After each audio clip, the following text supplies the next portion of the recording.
وصلى الله وسلم على نبينا محمد وعلى آله وصحبه أجمعين. أعوذ بالله من الشيطان الرجيم. بسم الله الرحمن الرحيم. تتجافى جنوبهم عن المضاجع يدعون ربهم خوفا وطمعا ومما رزقناهم ينفقون فلا تعلم نفس ما أخفي لهم من قرة أعين جزاء بما كانوا يعملون. സഹോദരന്മാർ, സുഹൃത്തുക്കളെ, നമ്മൾ സാധാരണ എല്ലാ വെള്ളിയാഴ്ചയും കേൾക്കാറുള്ള സൂറത്ത് സജ്ദയിലെ 2 ആയത്തുകളാണ് ഇന്നും നമ്മൾ ശ്രദ്ധിച്ചു കേട്ടിട്ടുണ്ട്. ഞാൻ നിങ്ങളെ വായിച്ചു കേൾപ്പിച്ചു.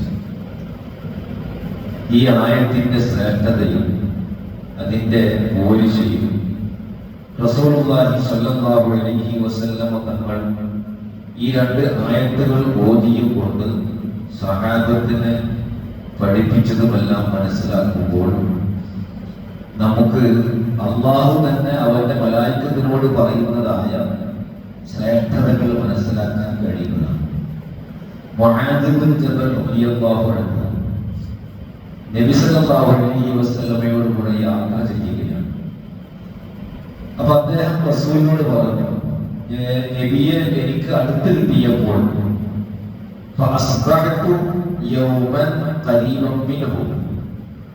നബിയെ, എനിക്ക് അടുത്ത് കിട്ടുക എന്ന് പറഞ്ഞാൽ ഒരു ദിവസം ഞങ്ങൾ വളരെ അടുത്തായി, സമീപത്തായി, ഞങ്ങൾക്ക് നടന്നു പോവാം.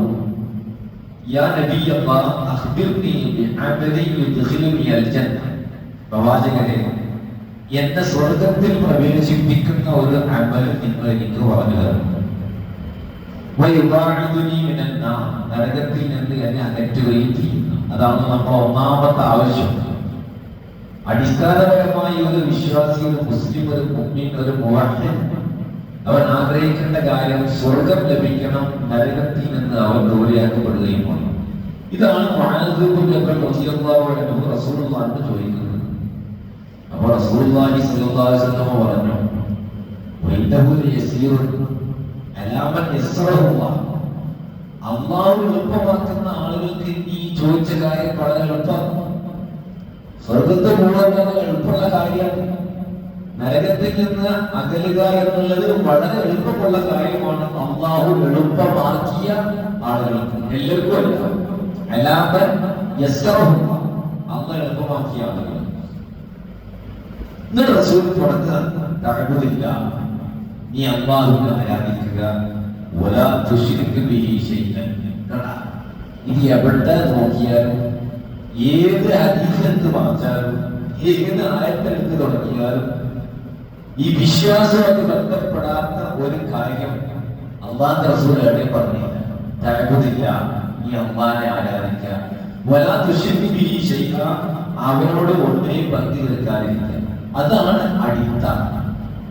നമസ്കാരം നിലനിർത്തുക, നോമ്പെടുക്കുക, സക്കാത്ത് നിർവഹിക്കുക, ഹജ്ജ് ചെയ്യുക, ഇതൊക്കെ പറഞ്ഞു കൊടുത്തതിന് ശേഷം പിന്നെ റസൂൽ മുആദ് റളിയല്ലാഹു അൻഹു പറയുകയാണ്, അലാ അദുല്ലുക അലാ അബ്വാബിൽ ഖൈർ, നന്മയുടെ വാതായനങ്ങൾ, നന്മയുടെ അബ്വാബുകൾ, നന്മയുടെ കവാടങ്ങൾ, ഖൈറിന്റെ, പുണ്യത്തിന്റെ കവാടങ്ങൾ ഏതൊക്കെയാണ് ഞാൻ പഠിപ്പിച്ചതാണ്. കാരണം എന്താ? ഈമാൻ ശരിയായ ആളോടൊക്കെ പറഞ്ഞിട്ട് കാര്യമില്ല. ഈമാൻ അക്കീദ ശരിപ്പെട്ട അതിന്റെ ശേഷമാണ് നിസ്കാരം, നോമ്പ്, സക്കാത്ത്, ഹജ്ജ്. ഇനി പുണ്യങ്ങളായിട്ട് മറ്റു കാര്യങ്ങൾ പറഞ്ഞു കൊടുക്കുക. അതിലൊന്നാമത്തേത് അസ്വൗമു ജുന്നത്തുൻ, നോമ്പ് സത്യവിശ്വാസിക്ക് ഒരു പരിചയമാണ്. പരിചയം എന്ന് പറഞ്ഞാൽ യുദ്ധത്തിലും മറ്റുമൊക്കെ നമ്മുടെ ശരീരത്തിൽ ഒന്നും ഏൽക്കാതിരിക്കാൻ വേണ്ടി നമ്മൾ ധരിക്കുന്ന ഒരു കവചം. ഇതിനാണ് പരിചയം എന്ന് പറയുന്നത്. ദാനം എന്ന് പറഞ്ഞാൽ ദാനധർമ്മങ്ങൾ പാപങ്ങളൊക്കെ തന്നെ മായ്ച്ചു കളയും. രാത്രിയുടെ അന്ത്യയാമങ്ങളിലുള്ള മനുഷ്യന്റെ നമസ്കാരവും ഇത് എല്ലാം പറയുന്നത്. പിന്നെ അല്ലാഹു റസൂൽ ഓതിയ ആയത്ത് തതജാഫാ ജുനൂബുഹും അനിൽ മളാജിഇ 16 മുതൽ ലാ യഅലമൂൻ വരെ.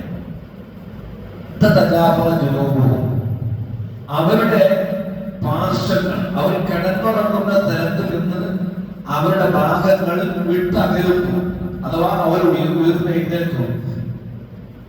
തതജാഫാ ജുനൂബുഹും അനിൽ മളാജിഇ യദ്ഊന റബ്ബഹും ഖൗഫൻ വതമഅൻ. യദ്ഊന റബ്ബഹും, റബ്ബിനോട് അവർ ദുആക്കുന്നു, ഖൗഫൻ ഭയപ്പാടോടുകൂടി, വതമഅൻ ആഗ്രഹത്തോടുകൂടി. എന്താ ഭയപ്പാട്? നിസ്കരിച്ചു, ഞാൻ നോമ്പെടുത്തു, ഞാൻ ഹജ്ജ് ചെയ്തു, ഞാൻ സദഖ കൊടുത്തു, ഞാൻ സക്കാത്ത് കൊടുത്തു, നീ എന്താ പഠിക്കുന്നത്? ഇനിയാണ് പഠിക്കാനുള്ളത്, ഇനിയാണ് പഠിക്കാനുള്ളത്. കാരണം എന്താ? ഈ ഖൗഫ് എന്താ? ഇത് അല്ലാഹു സ്വീകരിക്കാതെ ഞാൻ ഒരു കാലിയായ മടിശീലയുമായി നാളെ അല്ലാഹുവിന്റെ മുമ്പിൽ എത്തിപ്പോകുമോ എന്നുള്ള ഭയപ്പാട്. എന്ന് ഖുർആനിൽ പറഞ്ഞ വചനം എല്ലാം ചെയ്യുന്നതിനോടുകൂടെ ഈ പേടിക്കാനുള്ളത് ആർക്കാ? ഇത് കഷ്ടപ്പെട്ടുകൊണ്ടുള്ളവരാണ്.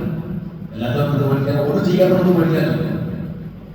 എത്രയും കയ്യിന്റെ കാശ പൈസ ഉള്ളവരെല്ലാം പേടിക്കാനുള്ളൂ. അല്ലാതെ പേടിക്കേണ്ട ആർക്കാ? ഈമാനിന്റെ ബേസ് ചെയ്തുകൊണ്ട് അമൽ ചെയ്ത ആളുകൾക്ക് പേടിക്കേണ്ടതുള്ളൂ. മറ്റുമൊക്കെ പോവില്ലെന്നില്ല, അല്ലാത്തൊന്നും ചെയ്തില്ല, അവിടെ പേടിക്കേണ്ടതില്ല. പിന്നെ നരകം അത് മറ്റൊരു കാര്യമാണ്. അപ്പോ എന്നിട്ട് അള്ളാഹിനെ പറ്റിയുള്ള ഭയപ്പാട്, നഷ്ടപ്പെട്ടു പോകുമോ എന്നുള്ള ഭയപ്പാട്, ആഗ്രഹം. ആഗ്രഹം പറഞ്ഞാല് എന്റെ അടുക്കൽ എന്തെങ്കിലും പോരായ്മകളോ കുറ്റങ്ങളോ കുറവുകളോ വന്നിട്ടുണ്ടെങ്കിൽ റബ്ബ് എനിക്ക് പുറത്തു തരും എന്നുള്ള ആ ഒരു തമഴ, ആ ഒരു ആഗ്രഹം, ആ ഒരു കൊതി, ആ ഒരു മനസ്സിന്റെ താല്പര്യം. ഹദീസിലാണ് പ്രജാവിന്റെ പ്രതീക്ഷ. അതിന്റെ വാക്കിനാണ്. അപ്പൊ ഭയപ്പാടോട് പ്രതീക്ഷയോട് കൂടി അവർ അല്ലാഹുവോട് പ്രാർത്ഥിക്കുന്നു. അല്ലാഹു നൽകിയതിൽ അവർ ചിലവഴിക്കുകയും ചെയ്യും. എന്നിട്ട് അല്ലാഹു പറയുന്നത് ഇവർക്ക് വേണ്ടി അല്ലാഹു ഒളിപ്പിച്ചു വെച്ചിരിക്കുന്ന പ്രതിഫലം എന്താണ് എന്ന് ഒരു നഫ്സും അറിയുകയില്ല. ഈ ഈമാനോടുകൂടെ ഈ പറഞ്ഞ അക്ബറിലൊക്കെ ചെയ്ത ആളുകൾക്ക് പരലോകത്തുള്ള കൺകുളിർമയായിക്കൊണ്ട് അവൻ കണ്ണിന് പരലോകത്ത് കുളിർമ നൽകുന്നതായി റബ്ബ് അവർക്ക് വേണ്ടി മറച്ചു വെച്ചതായിരിക്കുന്ന പ്രഭാവങ്ങൾ, പ്രതിഫലങ്ങൾ എത്രയാണെന്ന് ഒരാളും ഒരു നഫ്സും അറിയുകയില്ല. അവർ ചെയ്തതിന്റെ പ്രതിഫലം കണ്ട. ഇതാണ് ഈ ആയത്തെ റസൂൽ ഓതിയത്. നമസ്കാരങ്ങൾ എന്നൊക്കെ പറയുന്ന മറ്റൊരു ഹദീസിൽ കാണാം, അല്ലാഹു സുബ്ഹാനഹു വ തആല മലായികത്തിനെ വിളിച്ചുകൊണ്ട് പറയുകയാണ്, അയാ മലായികത്തി, ഓ മലക്കുകളെ, ഉൻദുറു ഇലാ അബ്ദി, എന്റെ അടിമയിലേക്ക് നോക്ക്. തറാവീഹ് ഖിയാമുൽ ലൈലിന്, ഖിയാമു റമളാനിന് എത്ര ദൂരത്തുനിന്ന് വരുന്നത്? 3 കിലോമീറ്റർ, 4 കിലോമീറ്റർ. അവന്റെ മുട്ടിന് ക്ഷീണുണ്ട്, പ്രയാസമുണ്ട്, നോമ്പെടുത്ത ആളാണ്. എങ്ങനെയായിട്ടും പള്ളിയിൽ പങ്കെടുക്കാൻ പറ്റില്ല, അല്ലെ ജമാഅത്തിൽ പങ്കെടുക്കാൻ പറ്റില്ല എന്ന ആഗ്രഹത്തോടു കൂടെ മളാജിയിൽ നിന്ന് അവൻ അകലുകയാണ്. അഥവാ നല്ല വിരിപ്പുണ്ട്, നല്ല AC ഉണ്ട്, എല്ലാ സൗകര്യമുണ്ട്. കിടപ്പ് സ്ഥലങ്ങളിൽ നിന്ന് അവന്റെ ഭാഗങ്ങൾ അവന് കിടന്നിട്ട് അവിടെ ഉറപ്പ് വരുന്നില്ല, ഉറക്കം വരുന്നില്ല, വിട്ടകലുകയാണ്. ഇങ്ങനെയുള്ളവരെ ചോദ്യം കൊണ്ട് അല്ലാഹു പറയുന്നത്, അയാ മലായികത്തി, മലക്കുകളെ എന്റെ അടിമയിലേക്ക് നോക്കൂ. എന്നിട്ട് പറയുന്നു, അവന്റെ അവന്റെ പുതപ്പ്, അവന്റെ വിരി, അവന്റെ അധികാരം, അവന്റെ ഗ്രാമം, അവിടുന്ന് എല്ലാം വിട്ടകന്നകന്നകന്ന് അവനിതാ ജമാഅത്തിൽ അഥവാ ഖിയാമുൽ ലൈലിൽ പങ്കെടുക്കാൻ വേണ്ടി വന്നിരിക്കുന്നു. നിങ്ങൾ നോക്കുക ഇവനെ എങ്ങനെയാണ് അവൻ ബന്ധിരിക്കുന്നത്, എന്തിനാണോ ബന്ധിരിക്കുന്നത്? വേറെ ആൾ കാണാൻ പഠിച്ച അല്ല, ഞാൻ നിസ്കാരക്കാരൻ തെളിയിക്കാൻ അല്ല,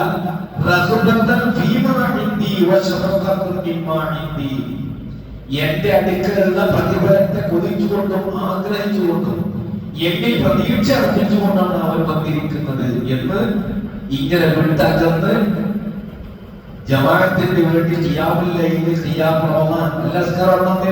പറഞ്ഞല്ലോ, അതിലേക്ക് വരുന്നവരെ ചൂണ്ടിയും കൊണ്ട് അല്ലാഹു സുബ്ഹാനഹു വ തആല മലായികത്തിനോട് പറയും. അപ്പൊ ഈ ആയത്തിൽ വളരെ നമ്മളെ മനസ്സിൽ റമദാനിൽ മാത്രമല്ല, ചൊവ്വാലും ദുൽഖഅദിലും ദുൽഹജ്ജിലും ശഅബാൻ വരെ പിന്നെ റമദാനിലും 12 മാസവും രാത്രിയാകുമ്പോൾ ഈ ആയത്ത് ഓർമ്മാൻ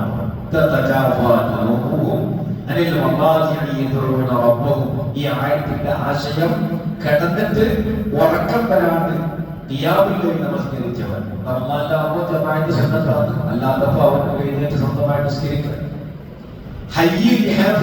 നല്ല പൂർണ്ണതയുണ്ട്, നല്ല സുഖസൗകര്യങ്ങളുണ്ട്, നല്ല വിരിപ്പുണ്ട്, കിടക്കുണ്ട്, ബെഡുണ്ട്, തറയാനുണ്ട്. പക്ഷെ അതിനൊന്നും കിടന്നിട്ട് ഇവിടെ ഉറക്കപ്പെടുന്നില്ല. കാരണം എന്താ?